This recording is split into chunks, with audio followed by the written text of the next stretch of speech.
Okay, why don't we get started now? Good evening to those of you in Shanghai or other places within China Standard Time, and good morning and good afternoon to those of you at other time zones. Welcome to the webinar series by the Center for Global Asia at NYU Shanghai.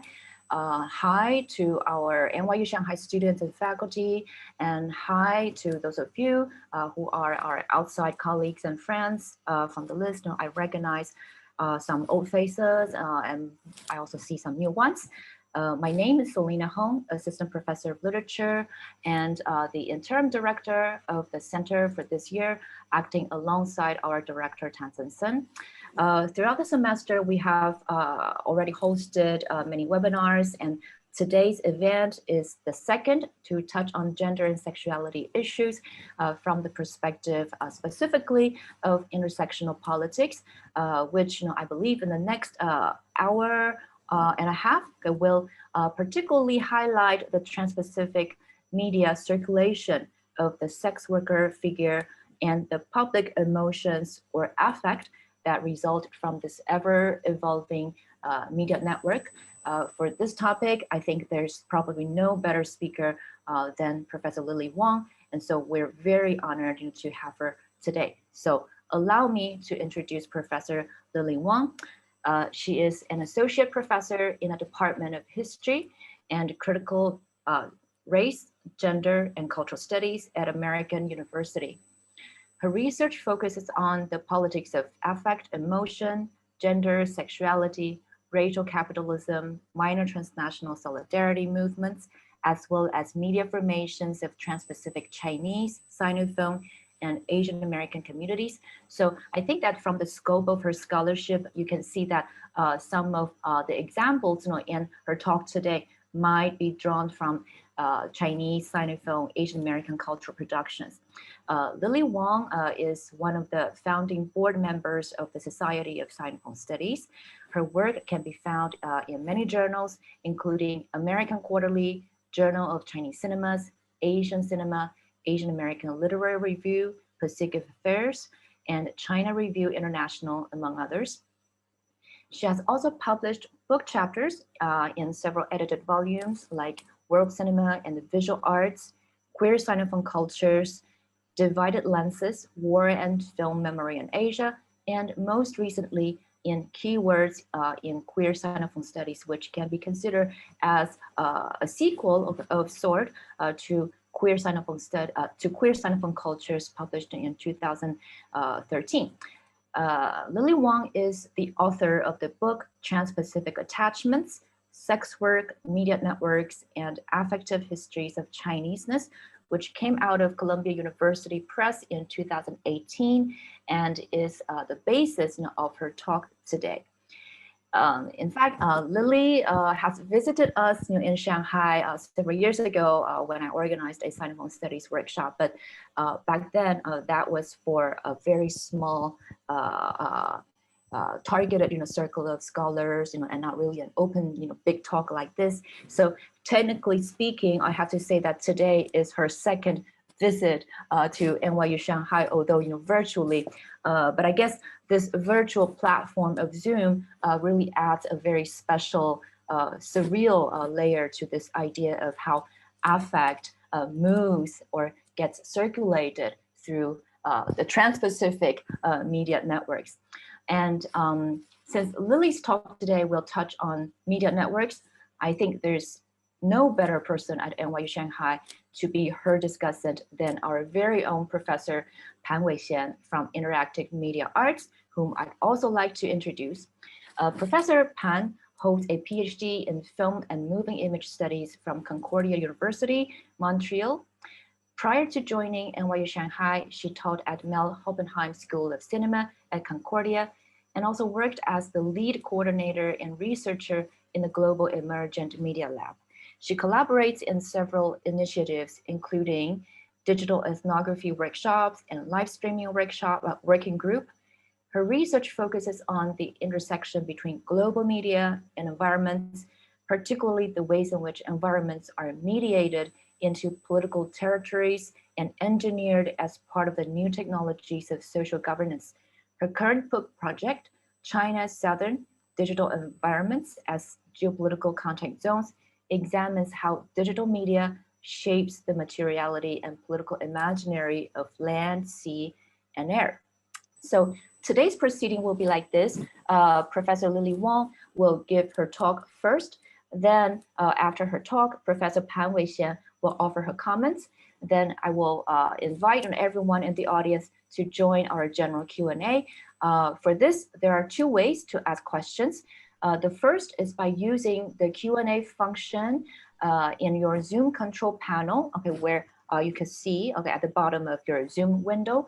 And you can write down your questions by using this function. You can do so anytime during the lecture, whenever you think of a question. During the Q&A, I will then read and perhaps consolidate some of the questions on your behalf. Alternatively, you could also use the raise hand feature also on the control panel during the Q&A. And if you raise your virtual hand, when I see it, I will then call on you to unmute your microphone so you can speak up and interact with our speakers or commentators directly. So now, without further ado, please welcome Professor Lilly Wong. Hello, everyone. Thank you, Selena, for such a gracious introduction. And thanks to all the faculty and staff who made this talk possible. Professor Tan Sen, Hao Zhe, Mingming, Mei Zhen, and of course, thank you for Weixian for serving as a discussant today. Special appreciation, of course, goes out to Selena for making arrangements for months. Selena has long been an inspiration as a brilliant scholar, mentor, and friend. This book would not have been possible without her continual support and conversations over almost a decade now, in conferences and in workshops like the one that she hosted at NYU Shanghai 4 years ago. I am so grateful for this kind of intellectual community, and Selena has been one of the most pivotal people in my academic life and my personal life here to support this kind of work. So I'm very grateful. And so it's a great pleasure to be invited by her to share my work with you all here today. So like what Selena introduced, my name is Lilly Wong. I'm currently based in the Literature and Critical Race, Gender, and Cultural Studies departments at American University here at Washington, D.C. And on the slide, you'll see my email and Twitter handle. So feel free to live tweet or send me questions or feedback. One of the true joys of giving these kind of talks has been hearing from audiences. So please do reach out if you feel so inclined. So the title of my talk today is Sex Work, Media Networks, and Transpacific Histories of Affect. It comes out of my book, Transpacific Attachments, Sex Work, Media Networks, and Affective Histories of Chineseness, in which I think through issues of social formation, cultural identity, and sexual citizenship, with a focus on the figure of the sex worker in Transpacific literature and media. Now, by the Transpacific, I look at a very particular network of cultural circulation. I examine cultural productions that circulate between the United States, China, and Sinophone regions, such as Sinitic language-speaking regions and nations such as Taiwan, Hong Kong, Singapore. Now, the Transpacific scope allows me to create critical pathways across more established frameworks of analysis, such as the nation, ethnicity, and language, which can oftentimes be exclusionary for folks who are not housed comfortably in them, such as refugees, migrant workers, undocumented folks, sex workers. And so Transpacific scope stresses the linkages and movements produced when, say, national, ethnic, and linguistic particulars are put into contact.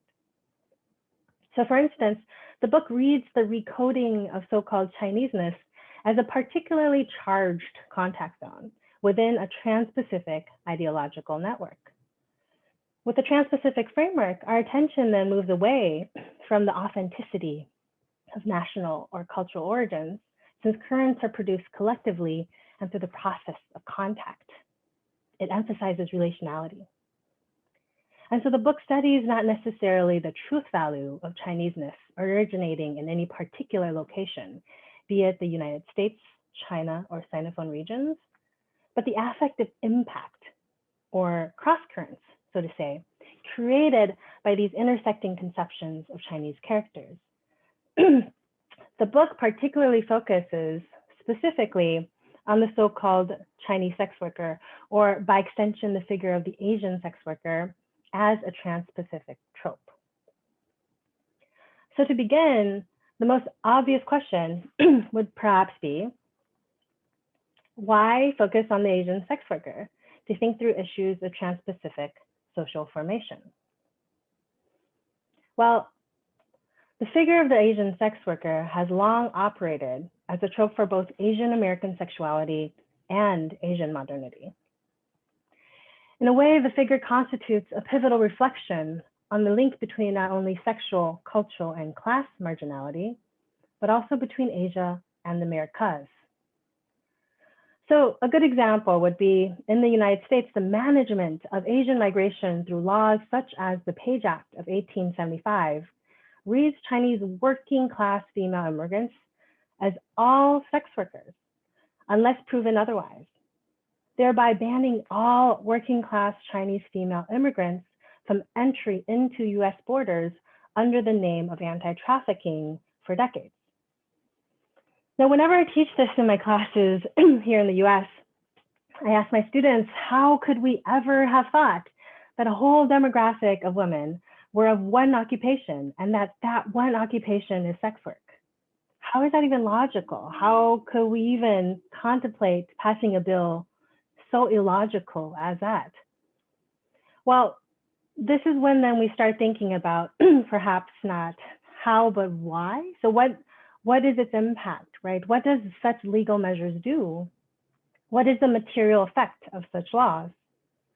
Well, it rationalizes the barring of generations of Chinese female immigrants, which created a gender imbalance, and by extension prevented the settling down of Chinese working class nuclear families in the US for over 7 decades. What is particularly striking is that in such a legal framework, prostitution was positioned as a uniquely Chinese problem that was tied to age-old feudalism and Confucian patriarchy. And so the legalized policing, rather, of Chinese female bodies worked to justify anti-Chinese exclusion laws, yellow peril discourse, and the civilizing rescue narratives of imperial expansion at the turn of the 20th century. So in other words, exclusion acts like the Page Act, right, does double work. It justifies domestic race-based exclusion in the US, but also legitimizes or gives moral logic to the US's imperial expansion abroad, specifically into the Asia Pacific at this time. So a good example of this double logic would be in this political cartoon here, you see, called Well Up on Chinese Subjects, which appeared in the San Francisco Weekly in the early 1900s. Here we see the supersized Uncle Sam rescuing Chinese women from the Chinese male coolie who was trafficking them into America through the San Francisco Bay. If you could read the caption down low, it says this, quote, "With his Oriental experience so extensive, Uncle Sam should have no problem to handle the local slavery problem," end quote. Such representations of Chinese female immigrants as helpless, unfree sex slaves that need to be saved by a more democratic or benevolent force, in this case, Uncle Sam, works to resolve the paradoxical tensions between US domestic Chinese exclusion, which A, frames the Chinese coolie figure as immoral, feudal, and oppressive to their women, and then B, uses this Orientalist racialization to justify the US's empire's civilizational expansion into Asia during this time. So make note, this is the same time that the US colonized the Philippines, annexed the Hawaiian Islands, and was going into Japan, China, and the Asia Pacific more broadly. Now, this led way to larger exclusionary measures, such as the Chinese Exclusion Acts of 1882 onward, which didn't lift until more than a half century later in 1943, when the US needed China as an ally to fight in World War II. So now, even with the repeal of Chinese exclusion laws during the mid-20th century, the figure of the Chinese sex worker didn't just die away. Along the rise of second and third wave feminisms, global interest in Asian sex work reemerged during the Cold War as attention was turned towards women of color and third world feminisms, as you could see here with now the canonical works such as Gail Hirschatter's Dangerous Pleasures. Now, contingent to academic interest in Asian sex work is the way discourses on sex work rights in post-colonial regions such as South Korea, Hong Kong, and Taiwan have been central to mobilizing social movements that probe issues of militarization, labor rights, and globalization. So full disclosure, why I got into this research was because my parents were academics and labor rights advocates who organized alongside the sex worker activists at a collective called Kazwas, or Zhizhichun, at the height of the labor rights movement in Taiwan in the 1990s.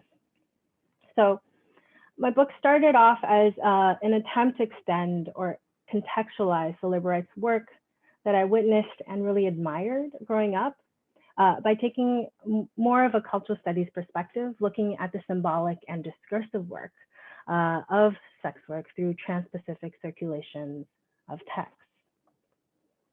So as the figure of the Chinese sex worker has itself a history of mobilizing analysis and embodiment of Asian and American modernity, labor, and state governance, I read the figure as a certain affective laborer of history. Now, I want to pause here briefly to explain exactly what I mean by affect, since it's such an abstract term. It can oftentimes mean everything and nothing at the same time. So I want to be specific here. To be clear, I approach affect as a politics of emotional mobilization. Now, affect scholars have long debated about the relationship between affect and emotions. Are they the same? Are they different? Does one come before the other? Does one have more political potential or impact than the other? The common distinction is that affect would be something more akin to visceral dynamism, right? Dynamisms created between bodies that mobilize outside, so to say, of social structure. So a good example that I usually use in-person talks is feeling the room, right? If we were all in a space together in person right now, we would be sensing the energy in the room, right? And that kind of sensing of energy, the feeling the room, sensing the room, is not something that I could necessarily have a language to pinpoint it down, right? It's not necessarily, I don't have something that is socially learned to pin down that feeling or language to articulate that. And so oftentimes it's kind of seen as kind of the affective or the visceral dynamism created between bodies that is kind of outside or hasn't entered into kind of socially learned language itself. Now, in contrast, emotions are oftentimes seen as then expressions that operate within social structures, such as feelings of happiness, anger, sadness, that one can argue that is socially learned. And I'm happy to talk about this more in the Q&A if people are interested, but here I want to make clear about the way I use affect in the book. So I challenge actually this line of thought that divides the affect and the emotion into two things, and then position it within kind of a pre-subjective and a subjective positionality. My use of affect builds off of a very particular genealogy of post-colonial and women of color scholarship that sees affect and emotions as not necessarily distinct. So they're not separate things for me, but rather intricately tied processes, right? That they are in relationship to each other and oftentimes entangle and transmutate, and that they are also not outside of social constructions of race, sex, gender formation, so to say. and in fact mobilizes in relationship to it, right? So that to me, it is not a stark distinction between what is socially learned and then what is felt and not socially learned. So I read performances of affect and emotion as not just private expressions, but as public practices that has the potential to reorder our individual relationships to the social. So in other words, I study not what affect and emotions are necessarily, but what they do, right? The sociality of emotions. How are emotions immobilized? How are they affecting? I don't see affect or emotions necessarily as private, psychological, or universal states.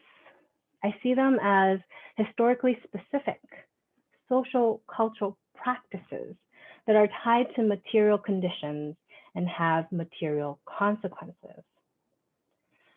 Here I'm building off of the work of Sierra Ahmed, Lilly Xie, Haiyan Li, and Claire Hemmings, just to name a few. So I'm not reinventing the wheel here. Again, I'm building off of this very long genealogy of scholars. And so to read the Asian sex worker as an affective laborer of history, I approach the figure as a cultural medium that historically allows for various collective feelings to not only take shape, but also continually reshape. And so to trace this very reshaping, the book thus moves chronologically and covers a considerable amount of time and space, so then we could trace how these affective structures mobilize and move and affect one historical moment to the next. And focuses on three specific historical intervals, historical moments where world divisions were being drastically reimagined, starting with the two world systems, so the imperialism, anti-imperialism kind of dynamic developed in the early 20th century, then moving on to the three world systems, the first, second, and third worlds, privileged during the Cold War, and then finally, the one world system, or globalization, or what some call neoliberal contemporary, emphasized at the turn of the 21st century. Now, as an example today, today's talk will come out of my fourth chapter, which focuses on the tail end of the Cold War. The chapter discusses Taiwanese writer Wang Zhenghe, 1983 novel, Rose's I Love You, 玫瑰玫瑰我爱你, published during the Vietnam War. Now, Rose's I Love You is one of the first Taiwanese novels translated into English and remains one of the most widely read pieces of Taiwanese literature in English today. Much of Cold War era Taiwanese literature uses the metaphor of Taiwan as prostitute to depict the island's complicated colonial history and its exploited relationship with Japanese colonialism from the past, a rising Chinese empire, and larger US imperial influences.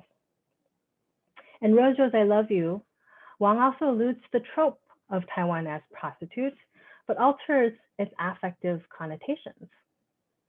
While his predecessors commonly depict the sex worker as the embodiment of loss and subjugation, and thus rallying point to articulate nationalistic sentiment, Wang's sex worker actually ridicules discourses of national sovereignty altogether. So in the novel, the sex workers are actually the ones who talk back to governing officials with the use of a broad range of unauthorized languages, such as unofficial dialects, curse words, and unscrutable grunts, expressing an affective structure that rejects clear analogies of both a reproductive Chinese motherland and/or an independent nativist Taiwanese state. As such, I argue that the sex workers under Wang's pen moves both spatially and affectually. In other words, in analyzing Wang's novel, I shift from previous scholarship, which has focused more on place-bound theorizations, which imply frameworks of territory, locality, and nationality, to an affective analysis, which emphasizes what is seen as emergent, relational, and networked.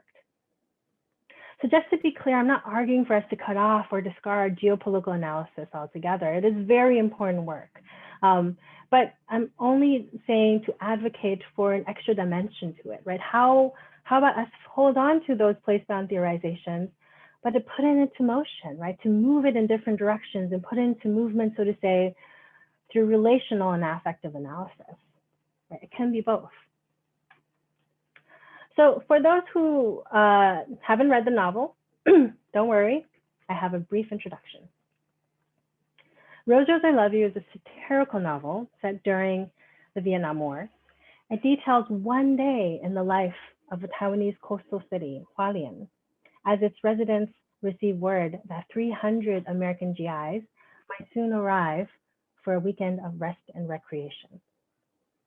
In response, the town's English teacher, Dong Su-wen, quickly organizes local politicians, intellectuals, and brothel owners to set up a bar complete with local sex workers trained to entertain the dollar-laden US troops. While the whole novel seems to be about the English teacher's preparations for what he calls bar girl diplomacy, the sex worker's apathetic and at times even defiant reactions to his arrangements call into question the very value of the novel's very gist.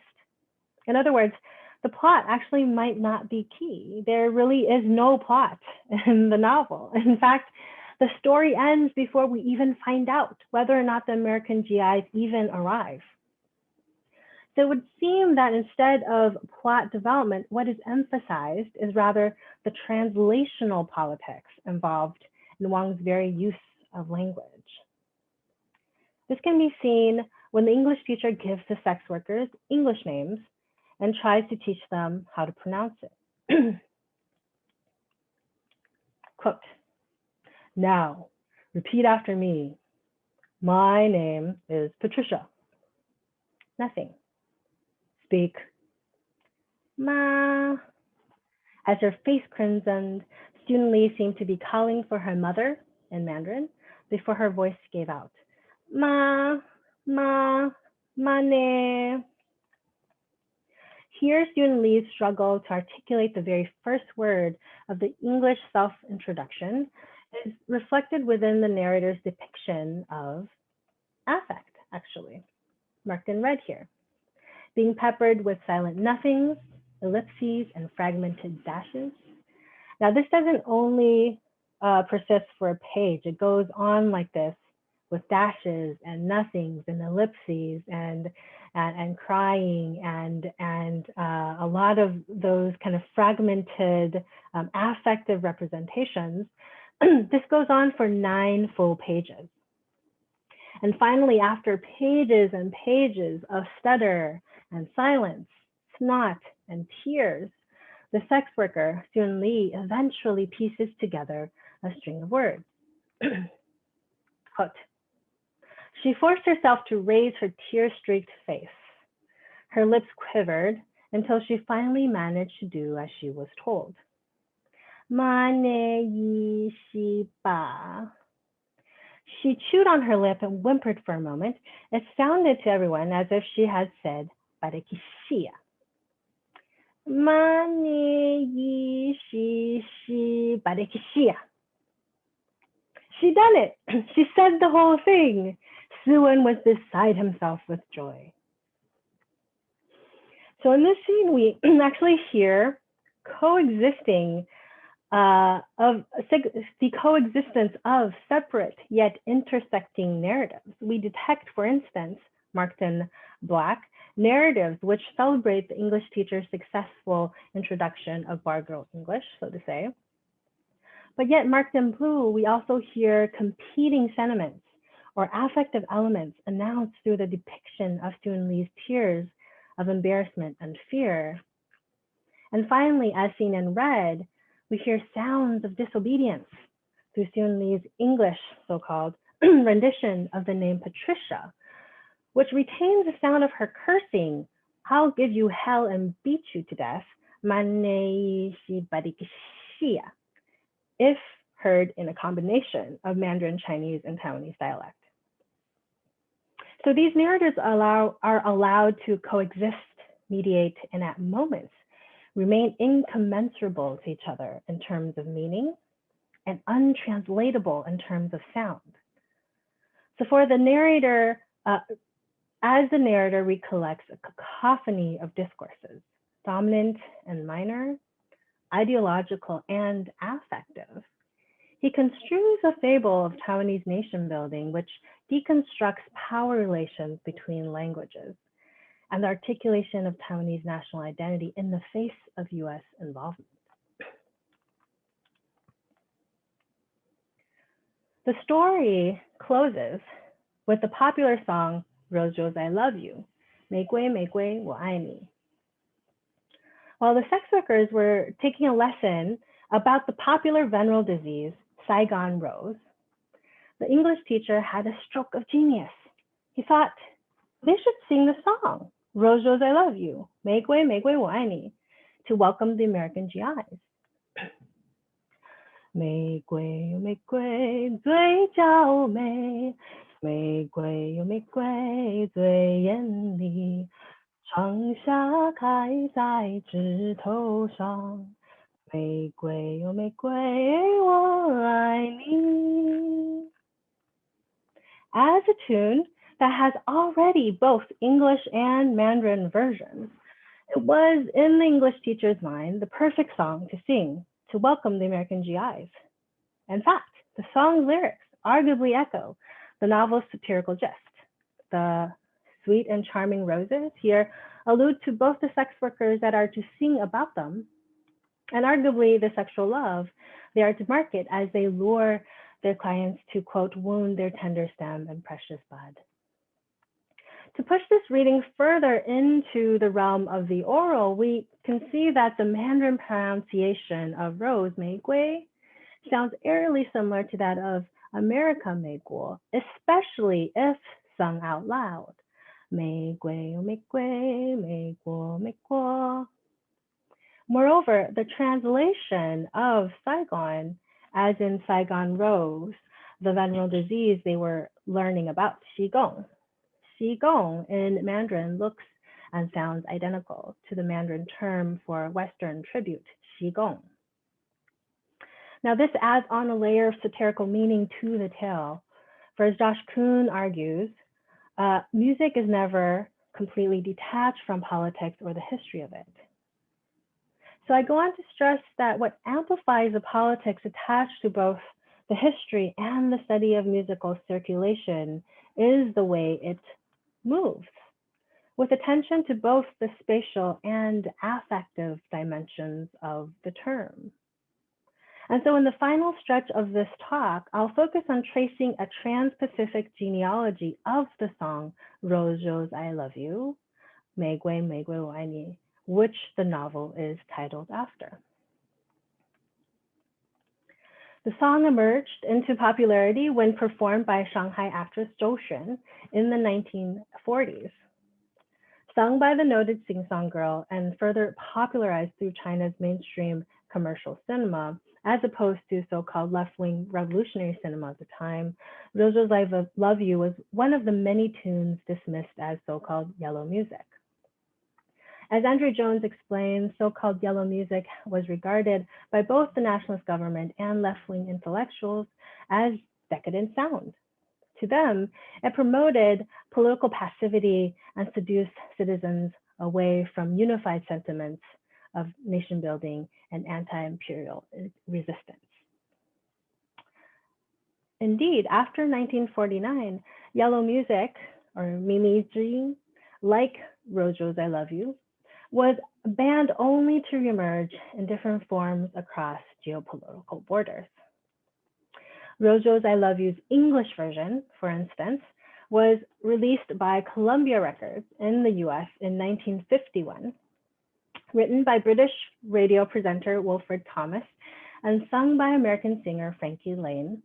This English version of the same tune told a fairly different story. 玫瑰有玫瑰 for my eastern rose, and crowd in dozens everywhere she goes, in her rickshaw on the street and or in a cabaret. Please make way for Rose, you can hear them say, All my life I shall remember Oriental music and you in my arms. Perfume flowers in your tresses, lotus scented breezes and swaying palms. Rose, rose, I leave you, my ship is in the bay. Kiss me farewell now, there's nothing to say. East is east and west is west, our worlds are far apart. I must leave you now, but I leave my heart. Circulated shortly after World War II came to an end, the song transforms into a swan song, sung by a so-called American soldier as he bids his so-called Eastern Rose farewell. Through the song's so-called translations, or rather transmutations, one can detect what Andrew Jones calls a, quote, curious doubleness of yellow music, end quote, in which yellow signifies both pornography and racial identity, eroticism, and Chineseness. What is excessively emphasized is essentialized, culturally marked difference. The Oriental in front of the music, the Eastern in front of the rose. Emphasis which was absent in the tune's Mandarin antecedent. From this post-war English rendition of the song, we can hear tones of Asia's colonial history from which Orientalist imaginations of the so-called East spurred. We can also detect an intimate account of Western military involvement in Asia through the two world wars. In the context of Wang's novel, the song's narrative of an ill-fated East-West encounter works as an analogy not only of the Vietnam War at large, but also Taiwan's expulsion from the UN in 1972 and its so-called broken affairs with the US in 1978, during which Wang's story was set.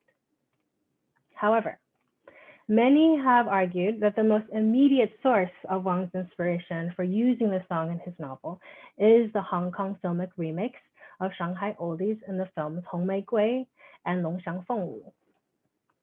As Taiwanese musicologist He Donghong argues, Mandarin Chinese music was, during the Cold War, what the Taiwanese Nationalist Party promoted in order to carry out a de-Japanization through Mandarin-speaking movements.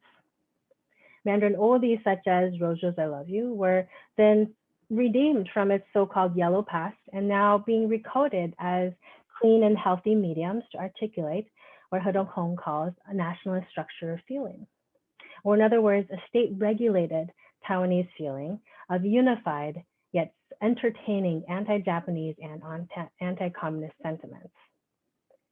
Here, the Cold War circulation of Rose, Rose, I Love You is attached to the nationalist project of Taiwan nation building. Its Mandarin version was propagated to fuel anti-Japanese and pro-Mandarin sentiments. Its English version was, as depicted in Wang's novel, performed to solicit lucrative intimate relations with the US. And so to conclude, Rose, Rose, I Love You's translingual mutations and transpacific travels complicate the supposedly univocal calls for genetic or political authenticity. I stress that it is precisely through these movements that the tune is able to create spaces in which discourses of national and cultural nativity in Wang's tale gets contested. Released in 1983, Wang's novel comes out at a historical juncture at which Cold War divisions were on the verge of collapse and neoliberal renditions of global connectivity was on a rise. Seen in this context, then, I argue that Wang's Rose, Rose, I Love You, both novel and song, heralds so-called minor transnational notes, which offend unifying choruses for global collectivity while not evoking dominant rhetorics of cultural and national authenticity. This overlapping focus of the transpacific and affective offers the language of movement, desire, and becoming that allows us to think more broadly across national, cultural, and linguistic frameworks. It shifts questions of cultural identity away from centralizing notions of authenticity and homeland discourse, often evoked through place-bound analysis of territory, locality, or nationality, and repositions it as an emergent and consistently transforming theoretical question, tracing an affective analysis of the emergent, relational and networked. This minor transnational focus on Transpacific affect is what leads me into my current book project, tentatively titled Transpacific Alliances, Sinophonic Crossings of Neoliberal Order, in which I trace minor to minor forms of labor and collaboration in the neoliberal contemporary, in which individuated consumption, and free market extraction is often privileged. I track cross-racial cultural networks that, through creative action, further a long and living history of intersectional and anti-colonial solidarity movements. For instance, in one chapter, I look at Karen Tae Yamashida's 2010 novel, I Hotel, and argue that Yamashita reimagines China and Chinese social movements so to recover and reactivate a history of Trans-Pacific coalitional politics surrounding a center for Asian American movement in the 1960s and 70s, the International Hotel in San Francisco. Another chapter focuses on African American poets Afa Weaver and Kyle Dargan's writings on China. If Sinophonic inquiry allows for a more expansive, even if contested terrain of affective attachments decentered from a singular affective core, such as Chineseness, then the chapter asks, how might Sinophone studies activate affective alliances that reroute comparative racial formations across the Asia Pacific? But one of the main questions I've been thinking through in this project is actually how to take the Pacific in the Trans-Pacific seriously in terms of grappling with issues of decolonization and indigenous struggles in and beyond the Pacific Islands. I want to ask, how do we trace the converging, but also at times incommensurable movements for social justice across intersectional, anti-colonial, and decolonizing mobilizations? What happens to affect and desire through these very processes? So while my first book focuses on representations of sex work in relation to Trans-Pacific creations of cultural identity, I hope the work opens up further inquiries about the temporary worlds or collective attachments that we are all in the process of co-creating. Thank you very much.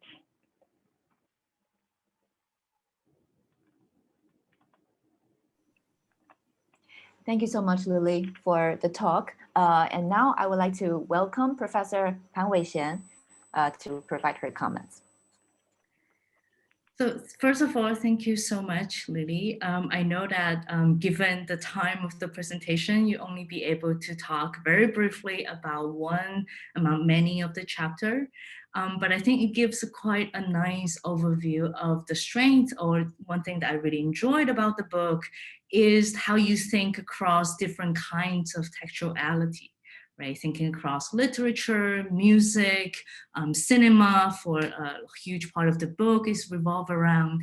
And I think let me get back to the beginning of your talk. I think the context of thinking at the beginning of the 20th century is a crucial moment to understand why the role of sex work or sex worker is so crucial for your book, right?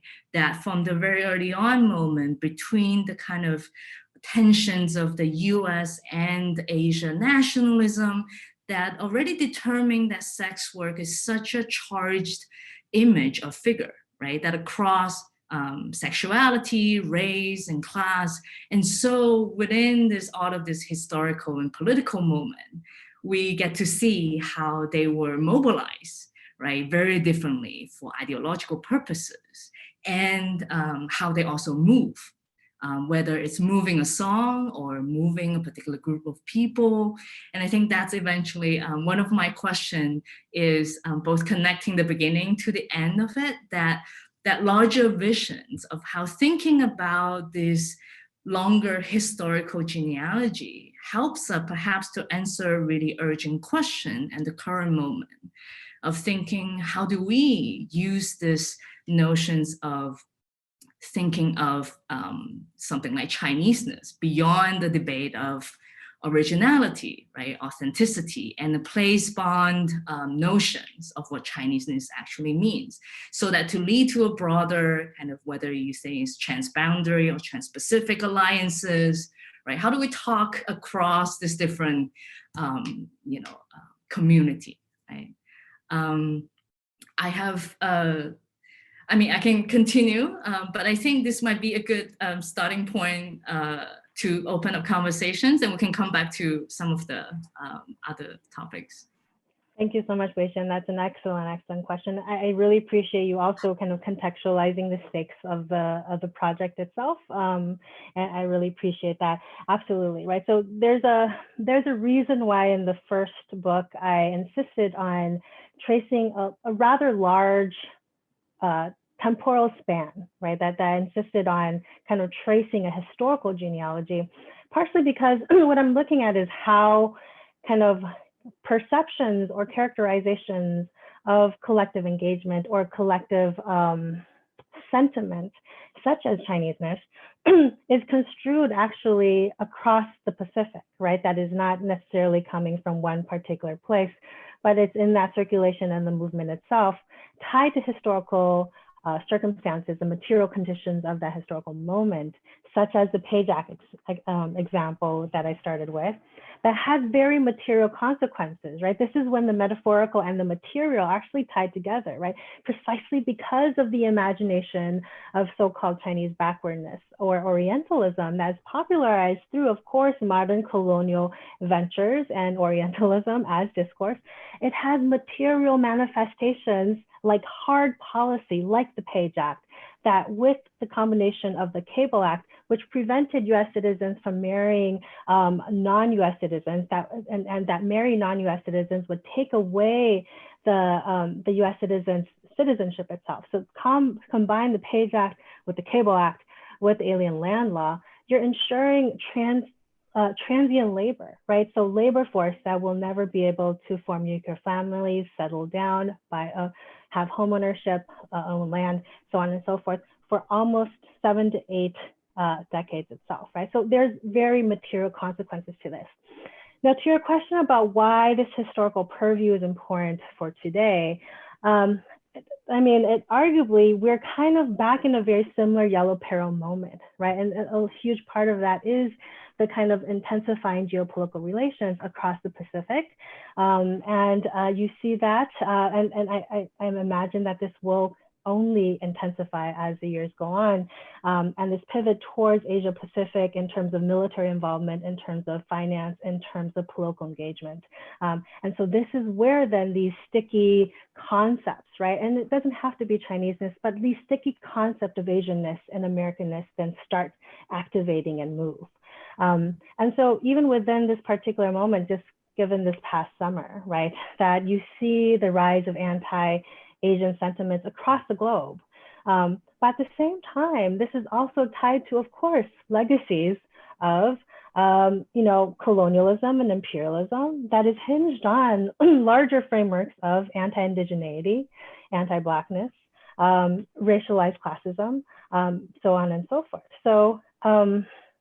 So these are kind of larger webs that, to me, in the first book, I wanted to trace the history of it in order to understand this current moment, and which the very similar logics are being mobilized for very different historical material circumstances.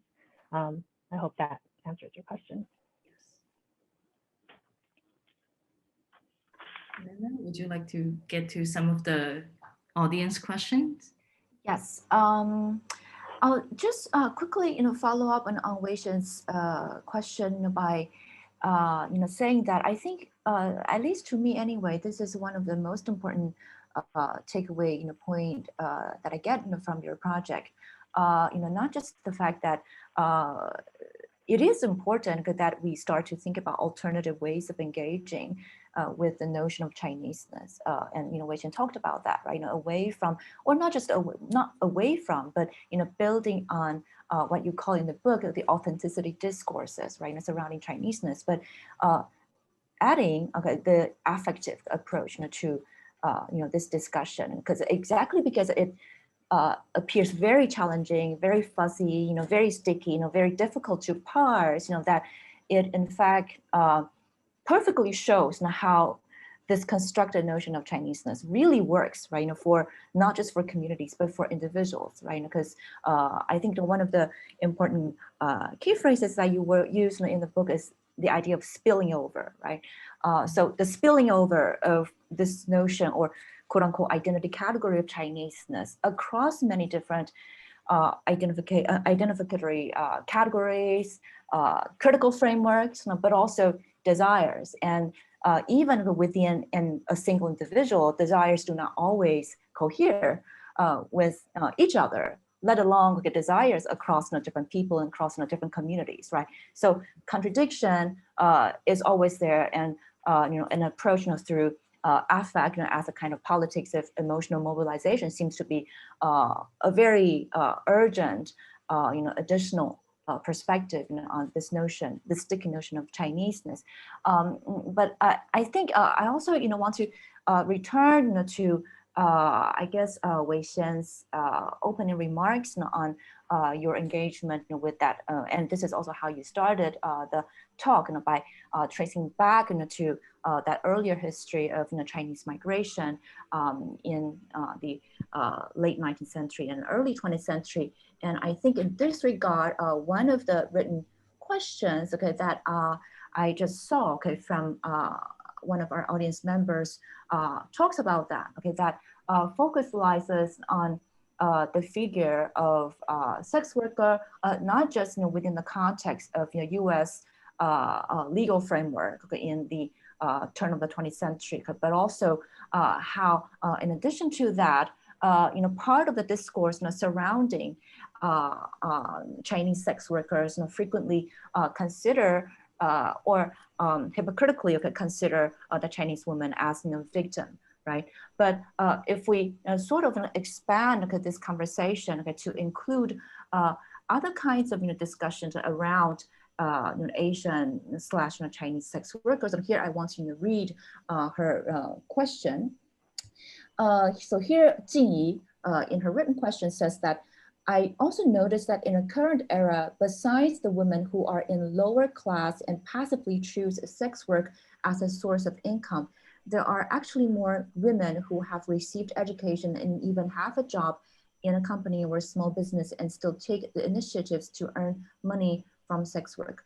Will abrogating licensed sex work, which I guess refers to that historical period, but also refers to in fact, the opening chapter of your book, right? That talks about different kinds of feminist work. On the one hand, abrogating sex work. On the other hand, promoting labor rights, right? For sex workers, right? So there are at least two competing kinds of feminist activism here.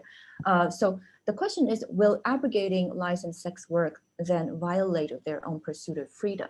So this is probably the one question from the audience members that I'd like to start with, to kickstart our Q&A. Wonderful. I love the way that you kind of framed and set up the question, Selena. That the affective kind of dimension to this question about sex work allows for those kind of very competing or contradictory or commensurable kind of mobilizations of questions about labor and questions about the body and questions about kind of social justice and to hold them in space and create tension, right? And so I think that's an excellent way to kind of enter into this first question, specifically about the question about legalizing sex work, right? So what I wanted to do with the book is to kind of contextualize on, so a huge part of this research came from, my observations of my own parents' kind of own political activism around sex work rights. in the 90s that was trying to advocate for legalization of sex work. And this is not dehistoricized, right? That itself has a long history. Why these gongchang ai, right? These legalized sex workers that have been working as sex workers for decades, why they were in a predicament that they were in the 90s was precisely because of the long history of militarization and kind of tied to Japanese, but also US imperialism. So the comfort stations up and down, right, the Asia Pacific, and that those comfort stations then got revamped and inherited through the R&R system of the US kind of military industrial complex as they needed rest and recreation centers. And so you see a lot of kind of inheriting of the Japanese colonial structure into US imperial militarization structures. Huge part of it is the question about gendered and sexual labor, right? And so this, if we kind of put that into this larger purview of kind of larger histories of militarization, sex work is only one part of affective labor that was mobilized for militarization since the Cold War. So that includes, let's say, entertainment industries, right? The sing-songs and then the discos and all that, all kind of funneling into the entertainment industry, all part of affective labor, right? So this is also why I wanted to contextualize sex work, because sex work oftentimes gets stigmatized as a very particular kind of so-called bad labor. Or particularly exploitative forms of labor. This is where I do want to make clear the difference between sexual trafficking and sex labor. So there is a question about agency built into that, and it's very complicated, right? Of course, there is material forces like historical forces of militarization and global capital and pressures like that. But there is also a question about the ways in which we value and devalue forms of labor at different historical moments, like the way that then we think about sex work in conjunction then with the R&R industry at the time, which is extremely lucrative during the Vietnam War, not only in Taiwan, but also up and down the Asia Pacific. So I guess my answer to this would be that legalizing sex work in a particular moment, let's say the 1990s when they were pushing for it, was a historical challenge, right? Was a challenge to dehistoricization of the ways in which women were forced into sex work, right? Through generations and the long history of militarization and comparative imperialism from Japan and the US that created this situation in which women needed to then labor through sex or labor through desire or labor through their bodies as a means of production, right? And so to then abruptly kind of ban it, then is to refuse recognition with that historical process. So very similar to kind of refusing, let's say, the long histories of Orientalism and exoticization that led up to the Page Act in the US at the same time, right? So that was the moment of the 1990s. And of course, this moment calls for kind of different things of contextualization as well, right? Like I think Jingyi had noticed that there are kind of class dynamics that are reformulated at this moment when we think about sex work too. And this is where I'm sure Wei Shen would have a lot to talk about in terms of the digital world, in which the digital world then also kind of complicates, right, this question about affective labor, because then we're entering into a social information factory in which then class and labor then also gets revalued in this particular moment, of course, tied to this longer history, but then the mode of production shifts as well. So I guess my answer to the question is not necessarily whether I'm for or against, but to position this within a historical context to understand like how particular labor forms are being valued or devalued for material consequences for the mode of production of the time. So the particular time I start with the book is the 1990s, in which it is pushing back against the immediate legacy of militarization, and legalization is a part of that historical pushback. The moment now requires another book. and so this is why scholarship is important, and this is why historical contextualization is important too for me, and that's why a lot of people told me to just focus on one period for my first book, and I was kind of rebellious, and I was like, no, I need to trace a history, because for me that is the stakes, is to how to position the ways in which labor is being valued or not, is actually tied to material consequences and material conditions. Yeah, so I guess my answer is a historical answer. Yeah, I really appreciate this, comments, because to some extent, this also indirectly addresses the other question that I just noticed, that ask you, to talk about perhaps the differences or overlapping areas between dynamics between gender and dynamics between nations. And I think this is probably part of why it's important that this project needs to in some way engages with this historical trajectory or the changes of that historical trajectories, right? Because the power dynamics between different societies across the Asia Pacific, they evolve, they change, and so the kind of affective networks also evolve as a result. Wei-Shen, do you have something to add to this? Or should I continue to read and from the audience? I think just added on to think about the whole structures of the book, which you briefly mentioned, right? So I think the ending very much trying to think about what if we open up the idea of sex work, right? To include more different forms of effective labor that directly involves, right, issues of how do you generate sexual desire? How do you use that to do different kind of effective work, right? So of course, you're still talking a lot about, cinema in your own book, but I think that dynamic, right, speaks to what we're now seeing in much more, let's say, non-cinema, digital media forms that very much speak to, it's very hard to pinpoint the precise location of that figure of sex worker, right, unless you're directly talking about labor activism. But then that concept spills out, again, borrowing Selena pointed out, right, spill very quickly out of the realm of identifying whether this legal or illegal sexual work, but rather more pervasively, right, happened of how sexual desires was used much closely with something like global capital, right, rather than simply about ideas of nationalism and Chineseness. So everything started to become more mingled as we open up the conceptual realm in a way.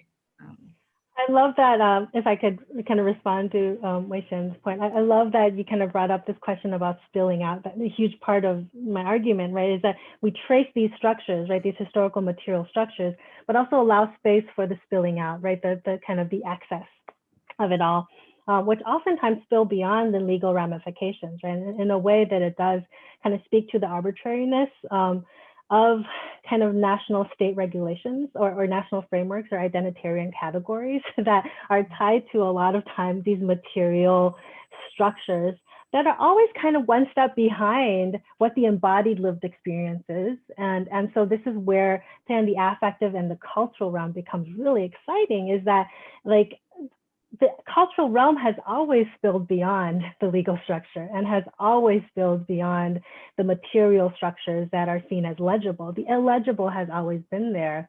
And so the challenge then to trace an affective history is then to figure out that push and pull between what is legible and what is illegible, what is legalized, right, and valued, and then what is allowed to spill beyond, including, right, the thinking about sex work as itself a more expansive category of labor, itself as a management of desire and bodies in and of itself too. And to Wei-Shen's point, that this kind of, again, also tying to my other point about historicization, this moment becomes really exciting precisely because we see then the relationship between nation, state, and capital reformalizing massively through different modes of production, such as the digital realm. Then desire gets coded differently, value gets coded differently, labor gets valued differently too.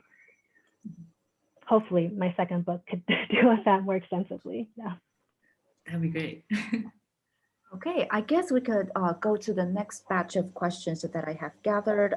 And I sense that we could probably address the second batch of questions through perhaps a further discussion from Lily's part on the primary example that you raised, Wang Zhenhe's Rose Rose I Love You, because I think all of these questions, they in one way or another addresses this question of analytic approach, okay, analytic method, or how we could concretely exercise affect theory, because one of the sub questions ask you, okay, whether, and here, okay, I'm paraphrasing from Zoe, okay, who asked the question of whether there are alternative ways of interpreting novelistic repetitions, like what you have presented here. For example, in the case of Wang Zhenhe, is it possible to analyze the novel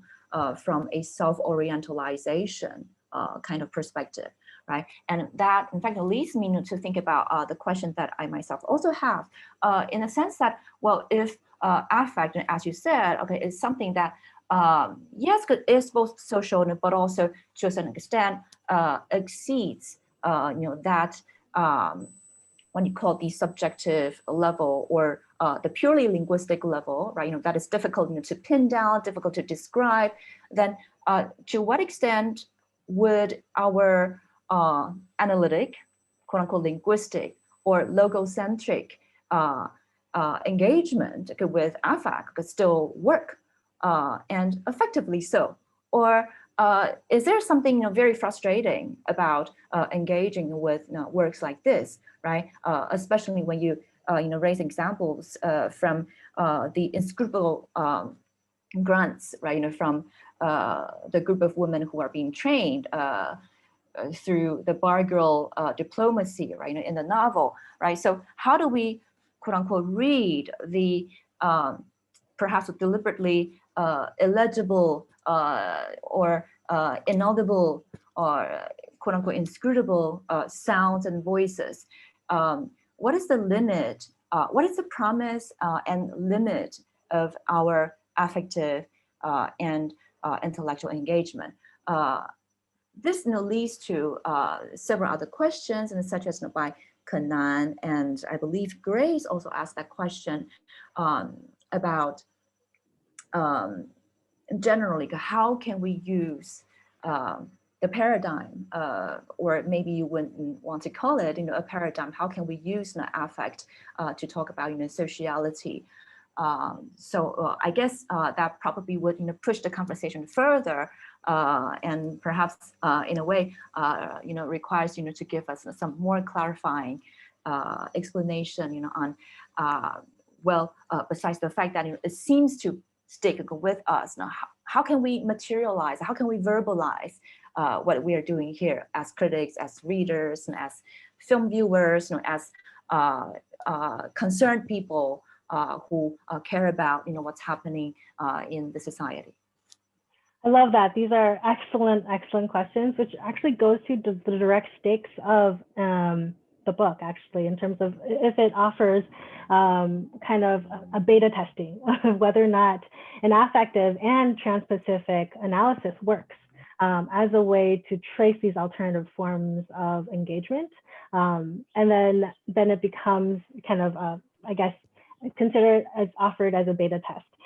The way that I enter into it, and we could start with the specifics of Rose Rose I Love You and the analysis of that, and then go to larger questions of the social linguistics and the affective. So with Rose Rose I Love You in particular, why I was really drawn to the novel was because not only the English translation, but the original text from Wang Zhenhe itself is oftentimes inscrutable.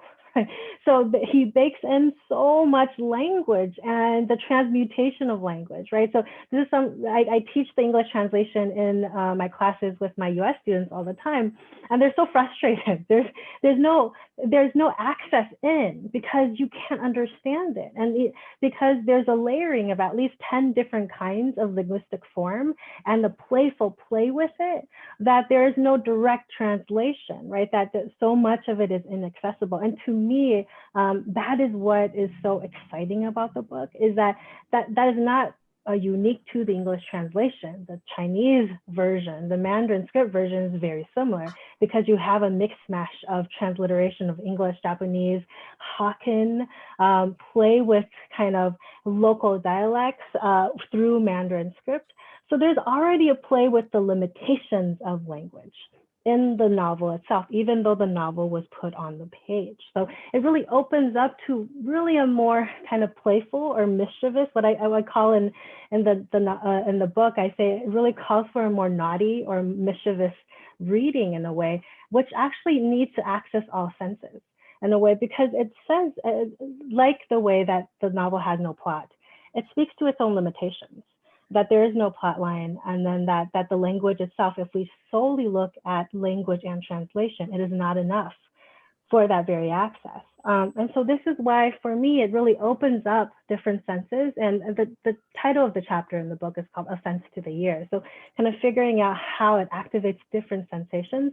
That's also why whenever I give a talk focused specifically on this chapter, I sing. And song to me is perhaps the easiest way to explain affect, because sound depends on the bouncing between bodies, literal fiction between bodies to create sound, right? And that song itself then can instantly shrink space, right? So creating kind of spatial and temporal dynamics through invisibility, but then dynamism created between bodies. And so this to me becomes a very effective way to explain affect, right? And to actually speak to the very limitations, but also possibilities of a work that is meant to be inscrutable. And so this perhaps ties into kind of the third element of Sonia's really wonderful question about then the promises and limitations of affect, right? So this goes into why I think affect becomes an interesting analysis, specifically in conjuncture with, let's say, social linguistic analysis, especially in the cultural realm, because it offers a relational understanding, right, about the ways in which meaning is made. Similarly to the way in which we create sound, similar to the way we create song, that it is the bouncing between bodies. So going to the question about whether or not we can actually read self-orientalization into the author's kind of subconscious or conscious, that's completely fine, as it is then tied to larger kind of systems and structures as well, right? So what I love about affect is that it, to me, deprivatizes what seemingly can be as personal as the body, as desire, as personal identity and intentions, to actually a social historical question, right? That affect cannot be created with a single person. Affect is created with the bouncing between bodies and between material conditions and histories, right? And so affective analysis, as it is tied to then more kind of textual analysis, to me, that creates that very tension that I want to look at, right? This kind of goes into our previous comment about what happens between the tension between the legal and the spilling out, right? The legal and the illegible, right? The historical and the cultural. And here, the linguistic and the spilling, the access of that linguistic.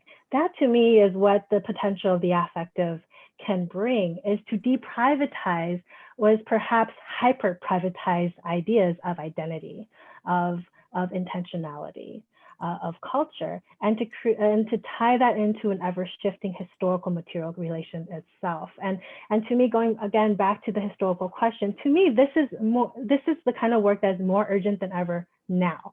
Because if we think about what a neoliberal concept of labor and capital does, is to privatize identitarian politics, as if it is only a personal realm at issue, that culture is then fixed and is personalized and is devoid of political engagement and material conditions.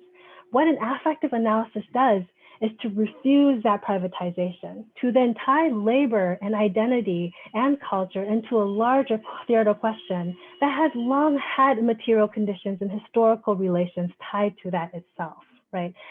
So to me, it is more urgent than ever to use an affective analysis of labor, of value in a late capitalist society that we're in today. Mm. I'll just quickly say that this comment to some extent addresses Ryan's question about neoliberalism, because the question asked how does the sanitizing, gentrifying nature of neoliberalism complicate or challenge a Trans-Pacific alliance? And I think that to some extent is related to what you just talked about. How does modernity complicate this alliance specifically? How does it conflict with sex work? I want to, further this, line of discussion since you were just talking about music. And so I noticed that Professor Bao Hongwei, asked a question specifically about the genre of the song slash music.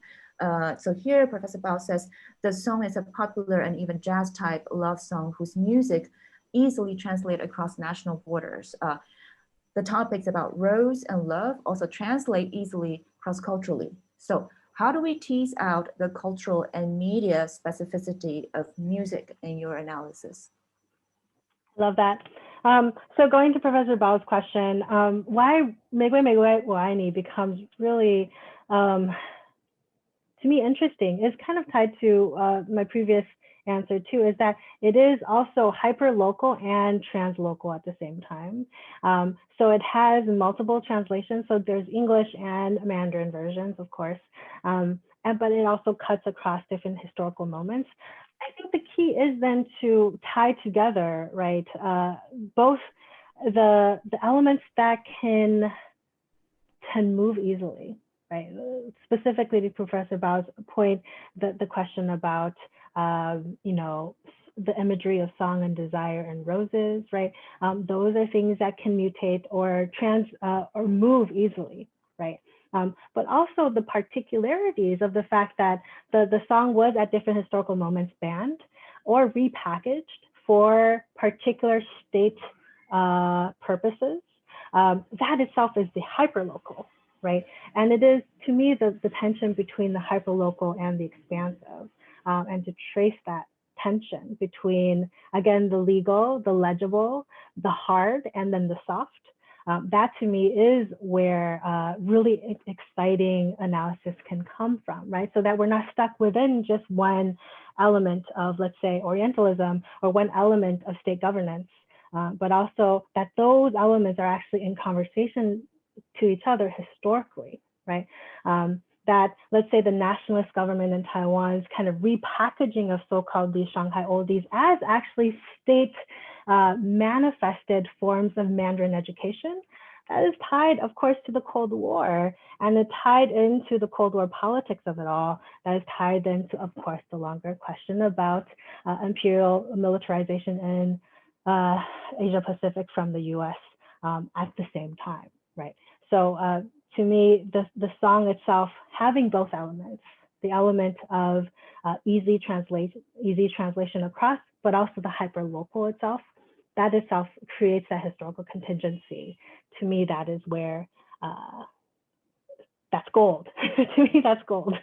And so for all of my work, I look at that gold spot, right? That is kind of, that moves and doesn't move. So this is why the book's called Transpacific Attachments. It looks at movements and attachments. So the spilling out and the sticky moments for different historical moments itself. I hope that answers your question. I have a quick follow-up. I don't know whether it speaks to what you're talking about, the kind of effective analytical approach and the textual. So my grandmother is a great fan of Zhou. So as I was a kid, so this is one of the few, so other than Zhou song, most of the songs I listen to the 90s Cantonese pop music. So that was really my introductions into historical moments through song. And that's why I tend to associate it with the heyday of nationalist cinema, like you said, right? Born out of that left-wing cinema moment. So I teach with this song. So until I read your chapter, that I get to tease out those translations of the lyrics, that opens, so in a way, it is both effective for me because it brings back the sticky memories of listening to the song with my grandmother. And then, but the textual kind of contradict my assumptions about what the song is about what the rose is, right? That breaks away from that national allegory kind of moment.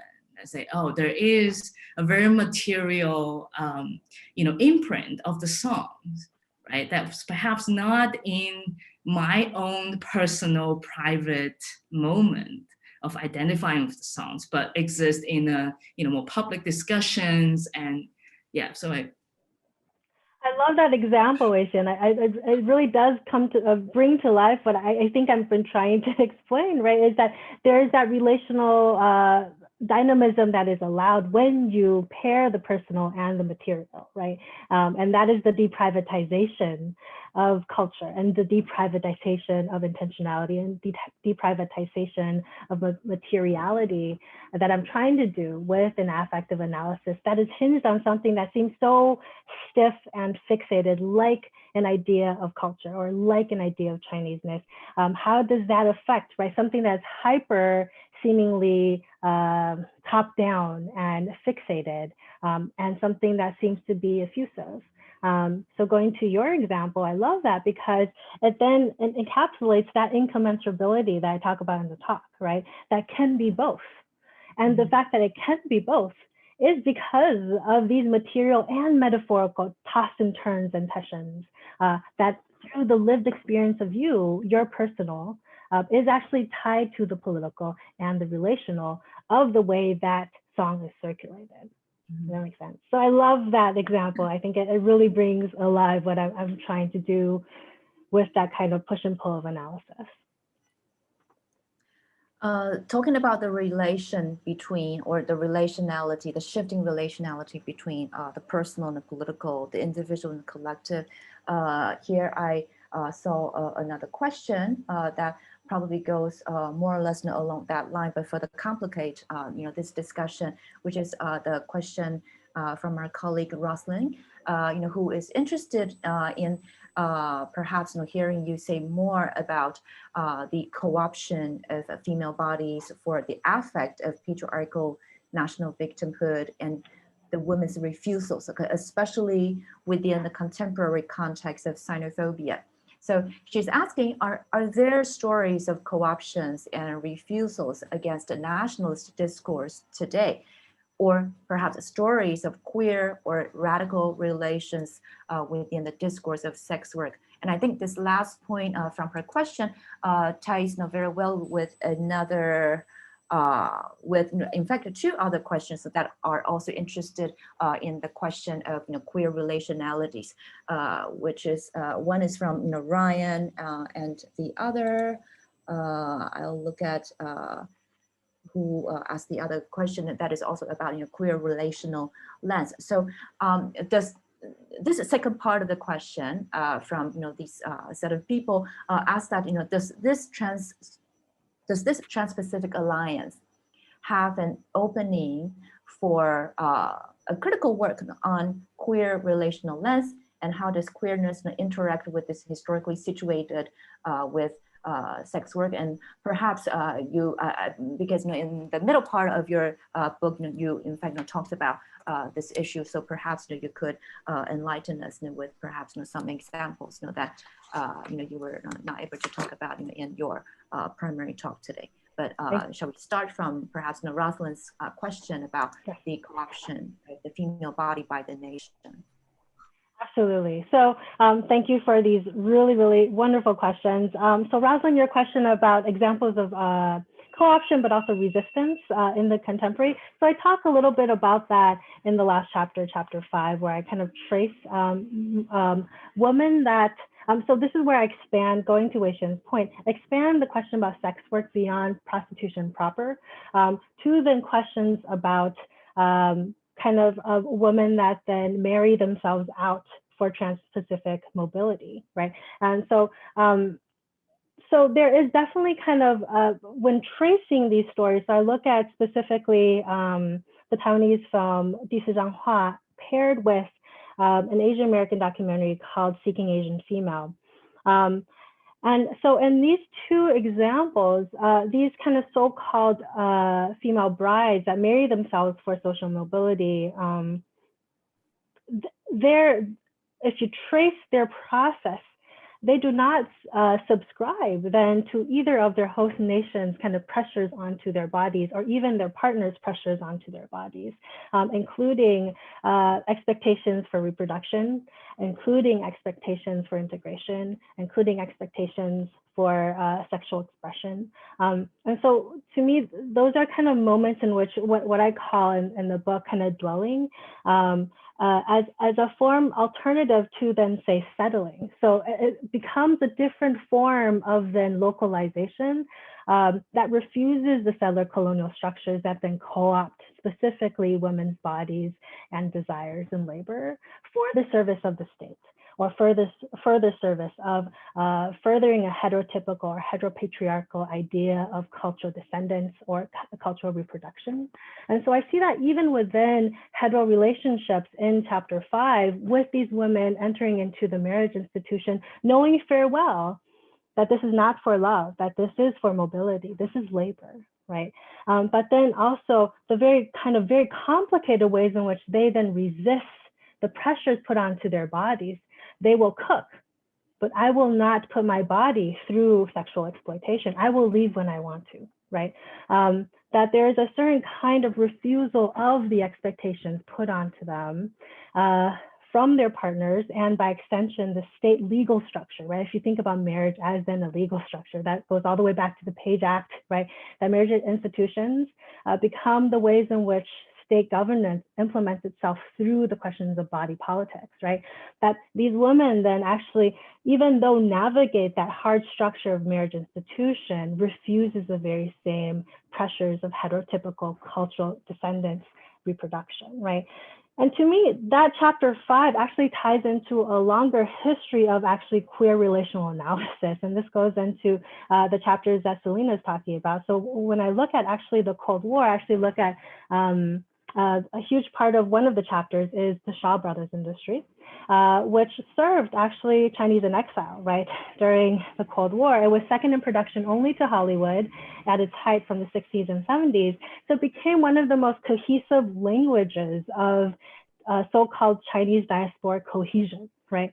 Or the rebranding or remapping of kinship and intimacy and family structures.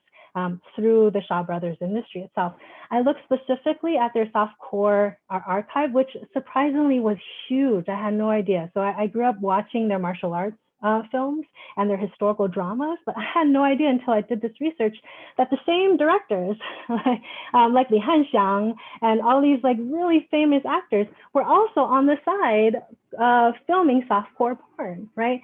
And those actually, that genre itself played with actually the question about queerness and played with the question about rethinking the connection, the heterotypical connection between home, family, and the state. And really expanded that concept itself through actually decades.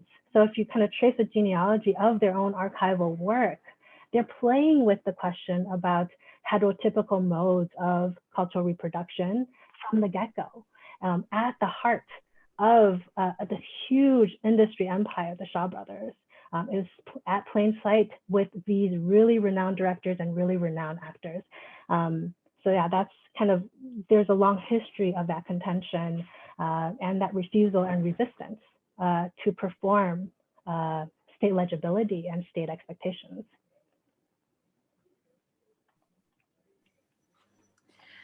Okay, I think, let me first of all remind our audience that in addition to contributing written questions, okay, feel free to also raise hand, and if you want to interact with our speakers or commentators, verbally, you may do so. In the meantime, okay, let me go back to this other batch of questions that seems to me suggest a collective kind of concern with the relationship between cultural representation on the one hand and activism or social engagement on the other. And I think to some extent, okay, your opening remark about how you sort of were nurtured, okay, by your parents' works, and your development of this project, through a investigation on media networks and the sociality of public emotions, it suggests to us now that you are sort of tackling this in between, right? Space between the representational aspect and the activist aspect of the issue through the figure of the sex work. So this batch of question asks that, for example, so here I see the language from our audience member, Kanan. How does the theoretical arguments regarding affect, Chineseness, and Transpacific attachment discussed in this work relate and inform the real-life activism organized by and for sex workers and broader gender and queer movements, as well as discourses, reflections on modern nationalism and globalization? Another similar concern I see from our audience member, Liu Zhenming, who asked that, who are curious to hear you explain a little bit further about the difference between legalization and decriminalization. So I think that's a question more directly engaging with the activist aspect of the issue, right? So what are their causes and effects, and which one is more feasible and rightful for sex worker? A similar concern I also see from Pan Yi, who asked that since the concept of legalized sex workers itself is illegal in the context of mainland China, right, due to cultural restriction and social environment. So what would be your insight to this context, right, and what kind of perhaps intellectual intervention, discursive intervention, or affective intervention, with this project promise to sort of to raise? Those are excellent questions. I think the most effective way I can explain all these different questions perhaps can be with a particular example, right? So, this example comes out from the introduction and the conclusion of the book. Is I start with the song "幸福" by Heiso Nakashi, who is a kind of a labor rights band that wrote this song "幸福" alongside the sex workers that were protesting along with Zhizhichun. So like the Zhizhichun sex worker aunties, the Gongchang Aimen wrote this song alongside the labor rights activist band Heiso Nakashi called "幸福." And the recorded version of the song was sung by Gongchang Ai Li Jun, who I talk about as the opening of the whole book. And so it becomes then a practice of precisely what Selena is talking about, the attempt, right, to then bridge the material and the metaphorical, right? The attempt to bridge the cultural and the activist element of it too. So that song itself, in the recording and circulation of that, not only was it recorded, but it was sung at rallies, right? So these were kind of the main songs that were sung at protest rallies. And so it becomes a material infrastructure for activist work as well. When Li Jun passed, the song then became a form of memorial, a form of gathering actual bodies too. And so I guess I don't have a particular argument for whether or not the metaphorical work maps on directly to the activism work. I can only say that there is possible generative tensions that then it can be created through the metaphorical and the material itself. That, going to our conversation before with Wei Xian, that so oftentimes the cultural moves faster than the material, right? That there has been resistance, right? There has always been resistance against co-option if we look closely enough at cultural texts. if we look closely enough in oral histories, if we look closely enough in our own aunties and grandmas and intimate partners and chosen kin, that there has always been modes of survival, and there has been always modes of refusal of co-option, be it the state, be it the nation, be it a late capital, right? So I think what I'm trying to do with this is then to try to capture that and translate that in relation to the material, right? So the work that is material on the street, and then the long history of that cultural form that is ever shifting for a long history, right? To give historical weight to what is happening on the street, in a sense, right? That to me, when I started this project, it was important to me because I needed to make sense of what I saw on the streets growing up, right? I needed to make sense. What is the history behind this? What are the stakes? What are the material stakes behind this? To me, that came through history. That actually came through the long archive of lived histories, going into kind of, again, using the language of women of color activism, theories in the flesh. It is literally tracing a longer history of theories in the flesh. And that way, then, it defies then that stark differentiation between activism and then the flesh work, right? The work of living life. And so I think that is the attempt that I'm trying to do with the work that I'm trying to do, is to connect the long history of living life, and oftentimes they live in culture. And so to trace that long history of living life as then a way to contextualize and give weight, right? Hopefully give weight and generative support to then the activist work on the ground. Another part of this is also, and this I'm thinking about the work by Tuck and Yang that talks about decolonization as not a metaphor, right? To think through rightly the kind of generative ways in which activist work also are in contradiction with each other, right? That social justice work and intersectional work and decolonial work are oftentimes actually butting heads, because the end product of what we consider is justice, right, is oftentimes actually not aligned. And so this is where, to me, the affective becomes interesting, is that how do we then hold on and value all these lines of thought and progress and activism, but hold on to the incommensurability, to refuse one subsuming the other, and to allowing for that generative incommensurability to live on as, again, theories of the flesh that can continue to be incommensurable, but still continue to do the work that it needs to do. I hope that answers the question.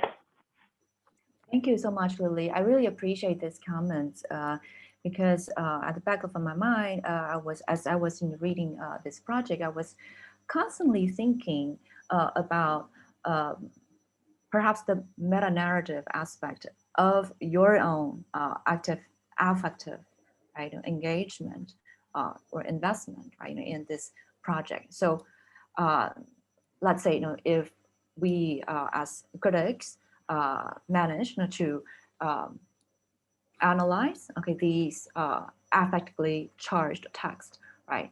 How do we then step back and analyze our own affective entanglements, okay, with these issues, and what are we really doing, right? And what do we promise ourselves, right? Or what do we hope for? Looking at the future, and so that I think perhaps leads to the question, if I may take the prerogative of me being the host, to ask you this question about perhaps your upcoming project. What do you think your forthcoming project would look like? Would it be building on this work on affect and Chineseness, the intersection of it, or is it going to move in other directions that may in some way still resonate with this current work on the emotional mobilization of Chineseness across the Pacific? I asked the question because also one of our audience members asked the question of whether this trope of sex worker is unique to Chineseness? And I think the answer, the simplistic answer is no, right? So, but I guess the unsaid question is, we see and feel many different kinds of resonances, and this project, I believe, could resonate with many people, many communities, right? So, looking at your future project, what do you think that might look like? Love that question. Thank you.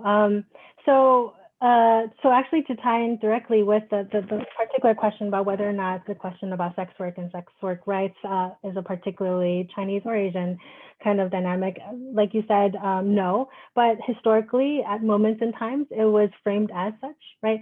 And so, like the Page Act moment, or like the Cable Act moment, like the Chinese Exclusion Act moment, and so, but that speaks to larger questions about thinking about migrants as biological threats, and also longer questions about imperial expansion and militarization, like as we see in the Roses I Love You example, right? Long histories of the comfort stations, then turning into R&R stations that further the gender and sexual politics of base nation, going to David Vine's work about US's base nations across the world. That kind of, to me, is where the next project goes. If the first book is almost trying to rethink and paying homage to the labor rights work that I witnessed growing up, specifically sex work rights in the 1990s. The next book goes to expand that scope to tie that into larger histories of militarization, of specifically the Pacific, right? And so this is why, to me, to deal with the Pacific in the Transpacific seriously becomes one of the most urgent things to do in the next book. Is that the R&R stations in Taiwan is of course tied then to the military bases in the Pacific Islands. Is tied to then the gender and sexual politics of the Philippines, and gender and sexual politics of Hawaii, and gender and sexual politics of Guam. And of course then to gender and sexual politics of the bases that still remain in the Asia Pacific, that probably will remain precisely because of the rise in geopolitical contention in the Asia Pacific today, right? So for me, the next book then not only looks at more expandedly the long history of militarization and tries to deal with the Pacific in Trans-Pacific seriously, right? Meaning to think really closely to, and this goes into the question about incommensurability, the intersection between intersectional movement politics like sex rights, gender rights, women's rights movements, along with anti-colonial movements, right? Federal liberation fronts, anti-colonial movements, Black Lives Matter globally, right? And anti-Asian movements, right? That we see globally post-COVID. And then connect that also with decolonial movements, right? If we see about the death rates of kind of COVID right now, Pacific Islanders are dying at disproportionate rates of the COVID virus due to, again, material consequences of US militarization and imperialism that is tied to larger questions of militarization, not only of the US, but also Japan onwards, Spanish and all that stuff, and the colonial empires themselves. So the next project then will try to deal with this more closely, right? And because the larger thematics is broader, because I'm trying to pull in the intersectional politics, the anti-colonial politics, and the decolonial politics at the same time, the scope then shrinks. So it becomes almost an inverted version methodology of the first book. The first book then is wide span of time, looking very specifically at sex work as it intersects with questions about Chineseness.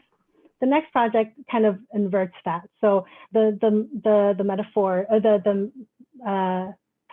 methodology expands into intersectional, anti-colonial, and decolonial movements, and then but then it looks specifically at the so-called neoliberal moment, but I'm going to try to kind of contextualize that within the 2000s onward, and to look at specifically what we've already been talking about, right? How is the mode of production different now, right? How is value, labor, and desire coded differently in this social information factory in which nation, state, and capital are reformulating at this moment, specifically post-COVID, specifically in relationship to questions about global Black Lives Matter, specifically in questions about decolonization as it ties to questions about anti-base movements too. So that's kind of where I'm going. And that's why I'm looking at these Black poets that have traveled and lived in China themselves and traveled the borderlands, them thinking about Black Lives Matter locally in the US, but also rethinking it in relationship to this longer history, right, of transnational movements and coalition politics. That's why I also am excited about going back into contemporary reimaginings of the 60s and 70s Third World Liberation Front movements that imagines a critical internationalism that is labor focused. But then also trying to think through then what happens to desire and gender in that process too. What happens to that queer relationality that we've been tracing, right, since the Cold War and even before then, right? What happens to that as it is being recoded in this moment itself? Thank you so much, Lily. I really appreciate this preview to your forthcoming Transpacific, project, the sequel to this one, and I can really see, how you, well, initially from this, first book, built on the kind of, earlier Transpacific or transnational move from Asian Americanist scholarship, right? But then you not only build on that, but also really expanded and then really think through the kind of thematic, geopolitical, but also methodological potentials and possibilities of the concept of Transpacific in itself. Right, and what we can do about this, for our age and time. So that sounds really exciting, and I guess that means we have to invite you, for another talk. When this project, takes shape. Please do. I would love that. Yes, not virtually like this, or virtually again. That would be just as good. Wei Xian, do you have any comments to add before we end today's webinar? I just hope that we're going to continue talking about the idea of taking as a contact zone. I love that you're taking Pacific as your next target. It's very exciting. Thanks again. Thank you so much, Lily. And I absolutely enjoyed this, not just the three-person Trans-Pacific attachments between the three of us, but also with our audience members. Okay, thank you so much for joining us for Lilly Wong's webinar. Thank you for the talk. Thank you, Wei Xian, for the comments, and special thanks go to, of course, as always, our people behind the scene, Hao Zhe, Mei Zhen, and Ming Ming, who really were the people who made this webinar series of the semester possible. We will continue to do this. We have one more webinar event coming up in December, and we'll continue to do this in the spring semester. So please follow us on our Center for Global Asia website, but also on our WeChat account. Thank you so much, everyone. Good evening, good night, to the audience. Good afternoon, and good morning, to Lily. I see the sunshine already, in your room. So I know that it's the start of your day. So hopefully this has been a good start to your wonderful day ahead of you. Thank you so much. It's been such a pleasure. Thank you so much, Lily. Thank you so much, Wei Xian. Thank you. Bye now, everyone. Bye.